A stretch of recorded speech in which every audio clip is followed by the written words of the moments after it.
Welcome, and thank you for tuning into Instinctive Talk. I'm your host, Jay Insalaco. This episode is to promote hope for my fellow peers and their loved ones who support them. On my first episode of Instinctive Talk, my wife Tracy is my special guest. We share about the day I told her of my diagnosis of bipolar disorder and addiction issues.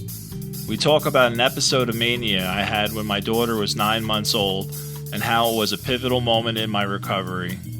We speak about how communication is key in a marriage, especially when married to a partner with mental illness.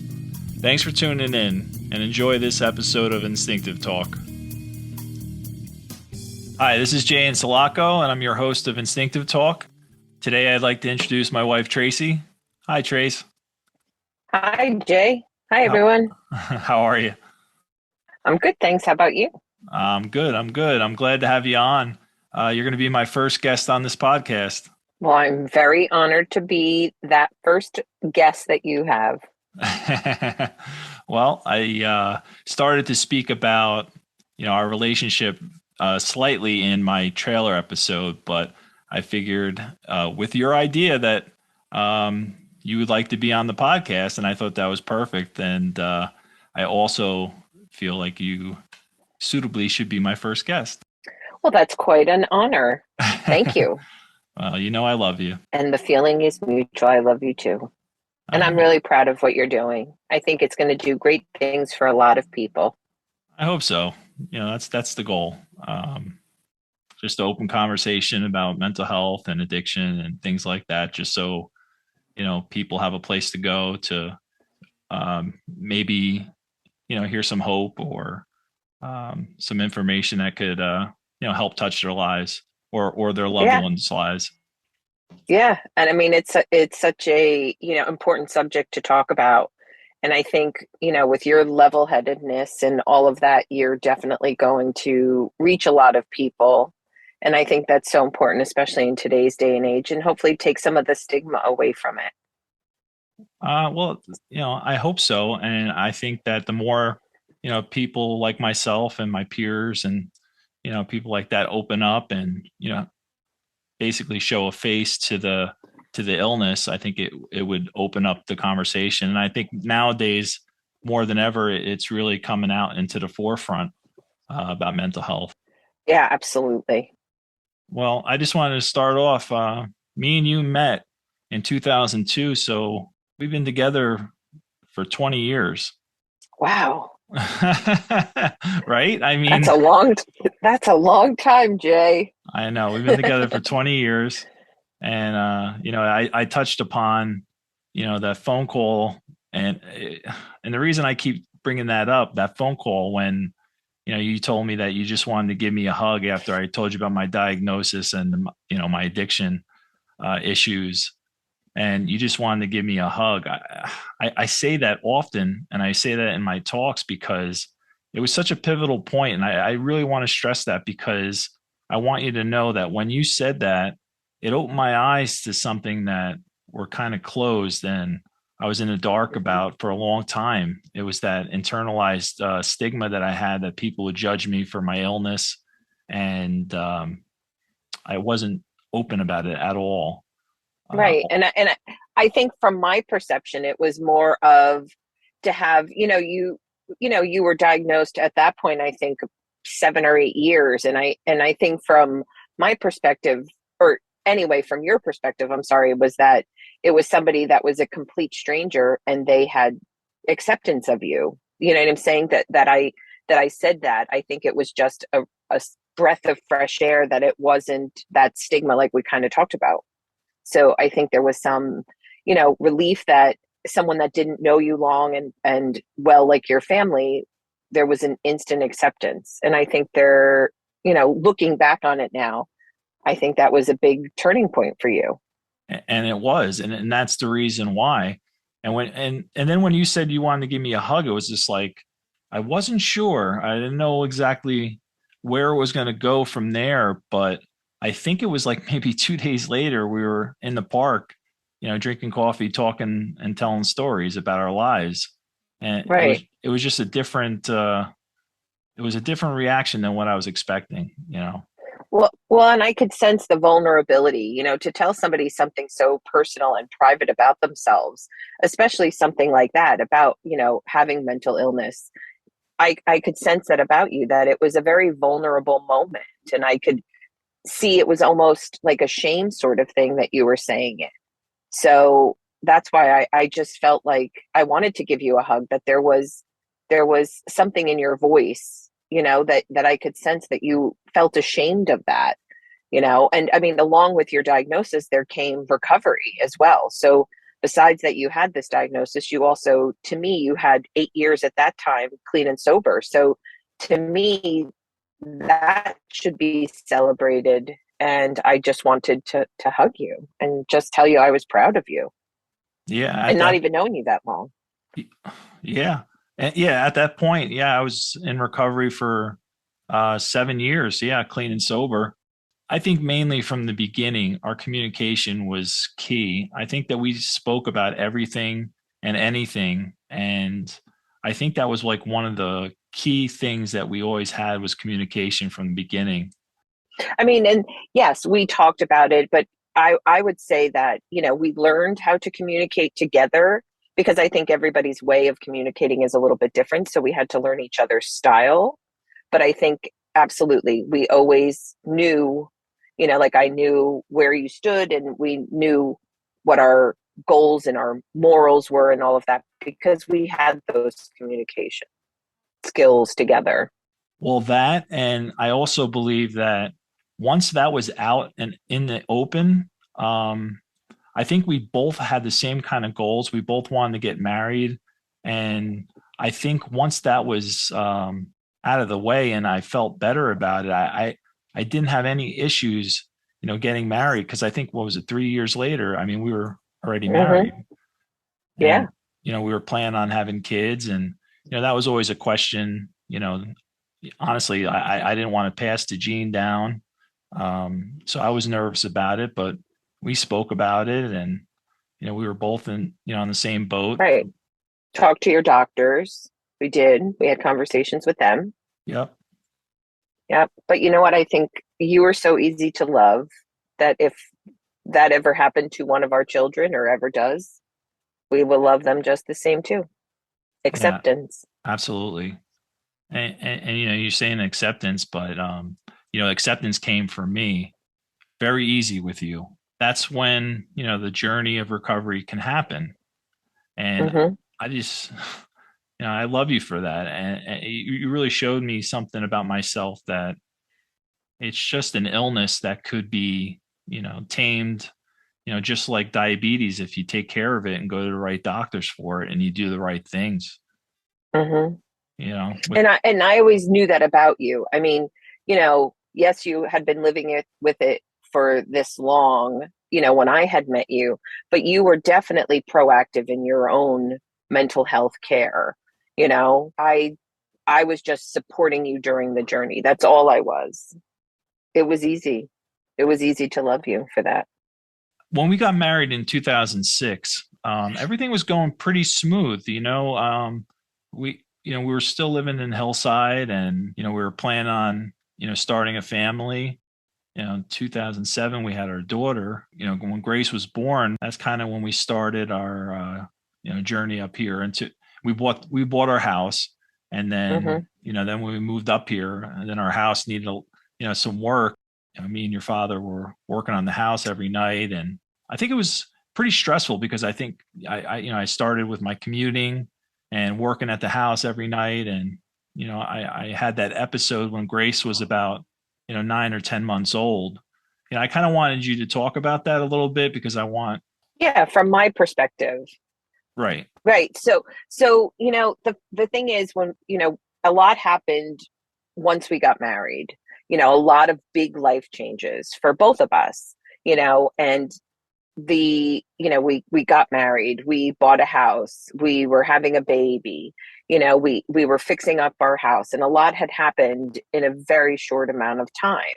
And even though we knew each other and we had been together a long time, that was just a lot for everybody to be going through, being new parents and all of that.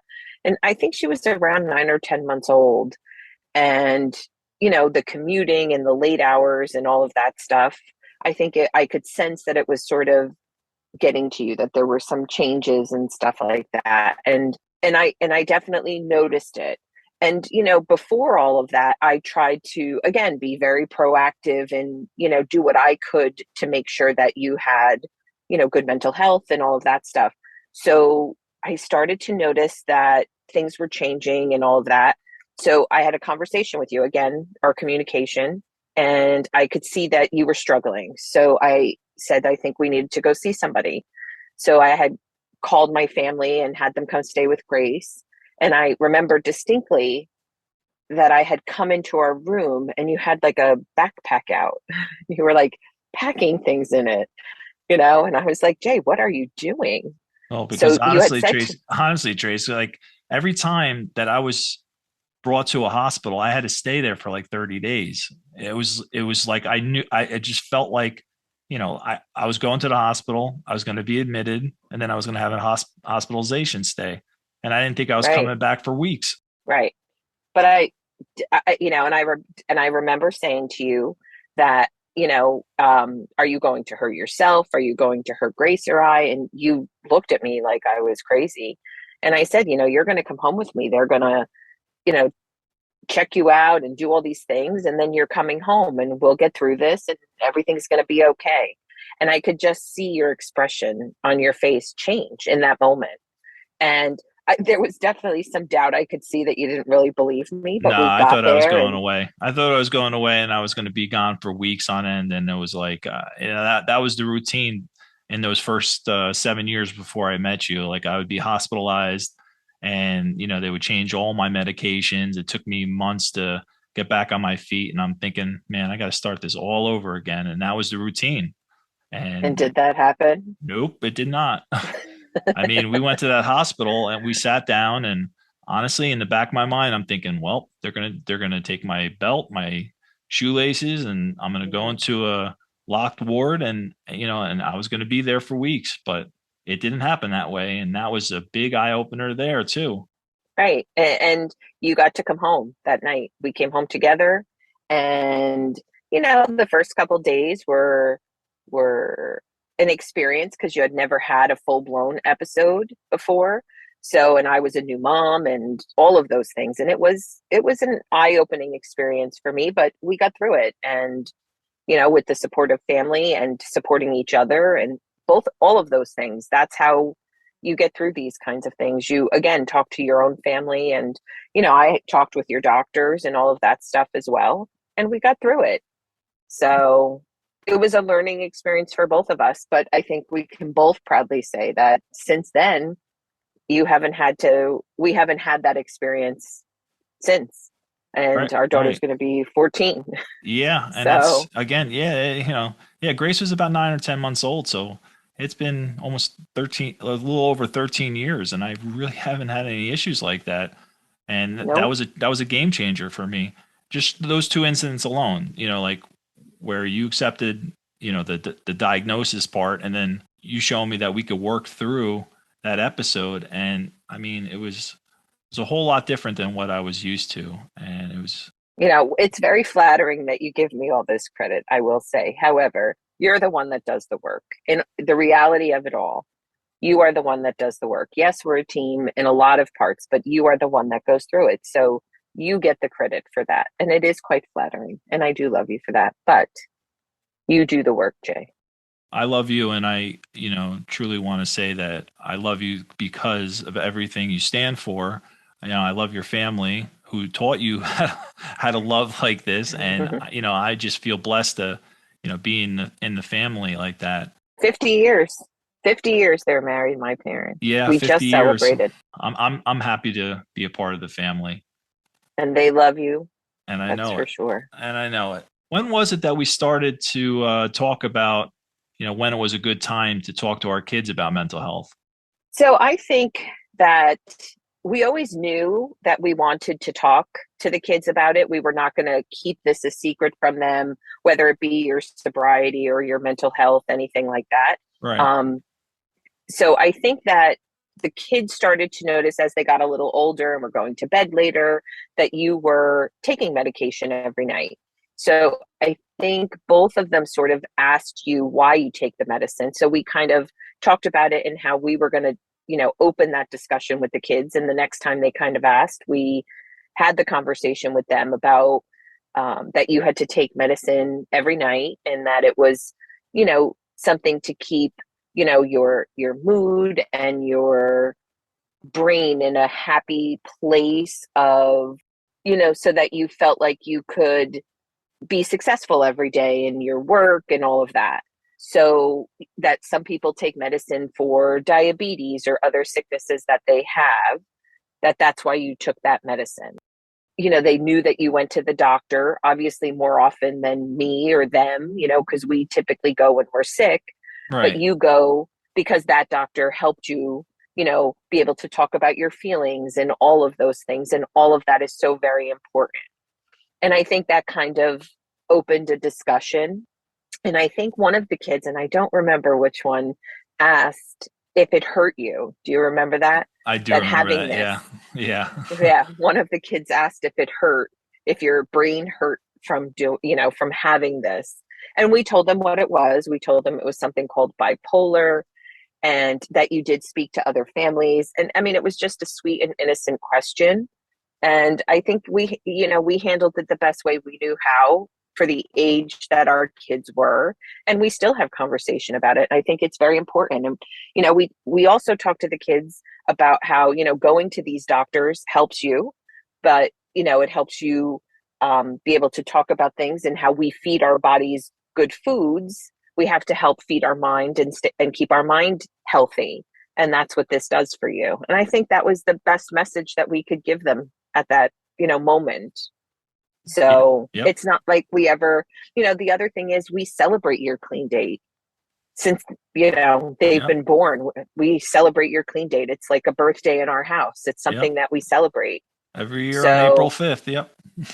we do. Yeah. So, so it was something that was important to me because, and because I'm so proud of you and they should be proud of you. And, we talk to them about abusing drugs and alcohol and, that you've chosen not to ever use them and that kind of thing. So I just thought that that was something that is quite a milestone every year for you. So it's, they're always so proud and excited to celebrate it.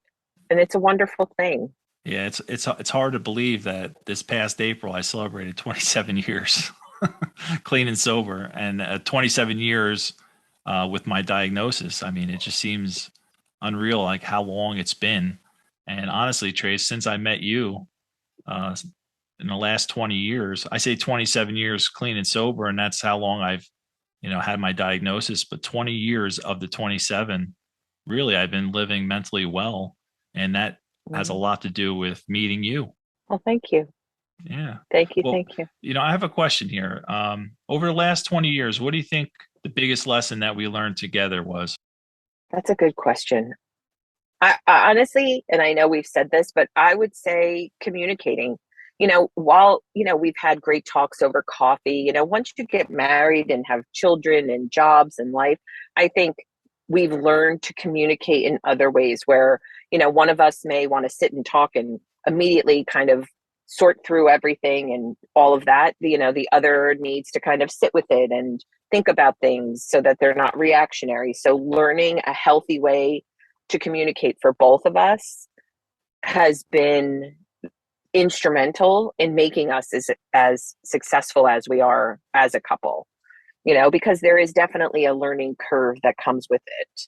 So I would say that communication is, a healthy way to communicate together is one of the biggest things that I've learned. Right. And I think it's So, a learning lesson, that we'll always have, oh, absolutely. yeah. Still, we Yeah. still do it. Still to the day. I mean, you still need to know, when to, say things in the right time. And, when we do need to talk to each other, we're open and honest, and we listen, and, we hear what the other Right. person has to say, and we work through it. And our kids are getting older and the things that we're encountering are bigger things. It's not, the little things like they were when they were toddlers and younger kids. So there are bigger discussions, and, we need to both be on the same page. So again, we just talk about things and kind of navigate this crazy journey that is, family and Is life. life together. Yeah. Yeah. Yeah. Yeah. So, and again, the kids ask great questions sometimes, and, sometimes we don't have a chance to kind of talk about it beforehand, but, we've always said that, your struggles in the past are in the past, and they're going to have their experiences with you with mental illness, and we'll let them, have that experience on their own. So, we just try to keep the communication open, and with the kids too. Yeah. So Because they're getting older and they're seeing things, through different eyes now, going to different schools, and, it's just going to get right. more and more busy. So I really believe over the next 20 years, we have to keep that conversation going, and the communication going. Absolutely. Absolutely. You know what, Trace? I'm so glad that we're doing this episode together. Do you have any final thoughts that you want to share with anybody about, living with somebody who has a mental illness? I think that for me personally, it was having, those one or two people that when your significant other or partner or loved one is going through something, that you have somebody that you can talk to, because, when they are going through things, you don't have your partner to talk to them about. So to have, a support system in place for yourself, as well as to be that support for your loved one, is so important, so that, they always say, you have to keep yourself healthy so you can help other people. And that goes for mental health as well. So I would say to have a support system outside of your loved ones, so that you can lean on them when you need that as well. Yeah, and there's plenty of groups out there that offer. If you don't have anyone in your close circuit, I mean, there are other groups out there, that offer support groups, and Absolutely. you can go on the internet, you can find different groups. So Yes. it is out there. Yes. And to use those resources. Well, thanks, Trace. I appreciate you being on the episode, and I love you. I love you too. And I'm so proud of you, and keep up your good work that you do every day, helping others. And, you're the rock of our family. So we are so very proud of you, and can't wait to see where this goes for you. I love you All right. too. All right. Thanks, Trace. I appreciate it. Thanks for tuning into this episode of Instinctive Talk. If you want to connect with me, please visit my website at instinctivebird.com. If you want to buy a personalized version of my book, No More Crutch, it's also available on my website. Again, this is Jay Insalaco. Thanks for listening. Tune in next time to Instinctive Talk.